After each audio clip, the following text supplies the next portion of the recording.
আরে চালাক কয়েদি যখন নকল ডায়মন্ড দিয়ে জেল থেকে পালানোর চেষ্টা করে। আরে স্যার আমরা খামাকা এই কয়েদিগুলোকে কষ্ট করাচ্ছি, এখান থেকে কোনো হীরা আসবে না। আরে হাবিলদার তুমি চুপ করো, তুমি সবার উপরে নজর রাখো, হীরা এখান থেকেই বের হবে। ঠিক আছে স্যার, আসসালামু আলাইকুম। আরে মোটা কিছু পেয়েছিস? আরে না আমি কিছুই পাইনি। আরে তুই তো এই পৃথিবীতে খালি রুটিই খেতে এসেছিস, তোর দ্বারা কিছুই হবে না। আরে তুই পেয়েছিস? আরে না তো। আরে কি হয়েছে এখানে? আরে কিছু না, আমরা তো কাজ করছি।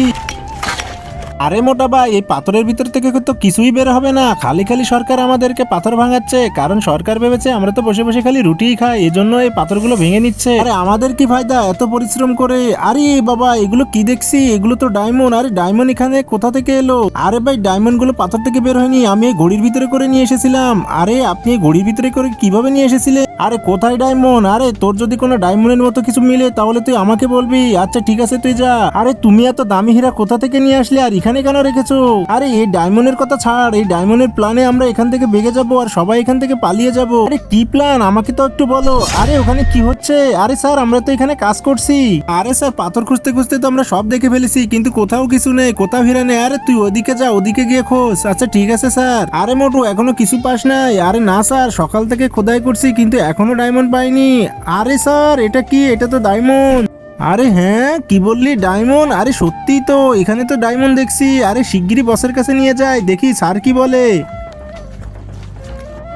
আরে মোটা ভাই তুই বল তোর কাছে এত দামি হিরে কোথা থেকে এলো, আর যখন এসেছে তুই তখন দিয়ে দিলি কি জন্য? আরে মোটা ভাই তুমি কি পাগল আছো নাকি, এত দামি হিরে দিয়ে দিলে? আরে ভাই এটাই তো আমার প্ল্যান ছিল যে আরে আসো এখন সবাই মিলে প্ল্যানটা দেখি। আরে চলো না। আরে স্যার স্যার দেখুন আপনি যেমনই বলেছিলেন তেমনই হীরা বের হয়েছে, দেখুন কত দামি হীরা। আরে ওয়েল ডান, চলো সবাইকে দেখা, আসো এদিকে। আরে আসো আসো সবাই দেখো ডায়মন্ড পেতে না পেতে পুলিশগুলো কেমন আনন্দ করছে। আরে আমার তো এটাই প্ল্যান ছিল যে সব পুলিশ একবারে পাগল হয়ে যাবে। চলো আমরা এখন পালিয়ে যাই। আরে কোথা থেকে পালাবো, আমরা এখান থেকে বের হবো কিভাবে? আচ্ছা কয়েদিগুলোকে ডাকো। আরে মোটা ভাই প্ল্যান তো ভালোই বানিয়েছিস, কিন্তু আমরা এখন কিভাবে পালাবো? আরে সামনে তো নদী, কিভাবে পার হবো? আরে টেনশন করিস না, ওই দেখ সামনে দেখ নৌকা দাঁড় করিয়ে রেখেছি। আর এরপর কয়েদিগুলো কিভাবে পালায় সেটা দেখতে চাইলে অবশ্যই ভিডিওটি লাইক করে চ্যানেলটি সাবস্ক্রাইব করে কমেন্টে পার্ট 2 লিখে যাবে।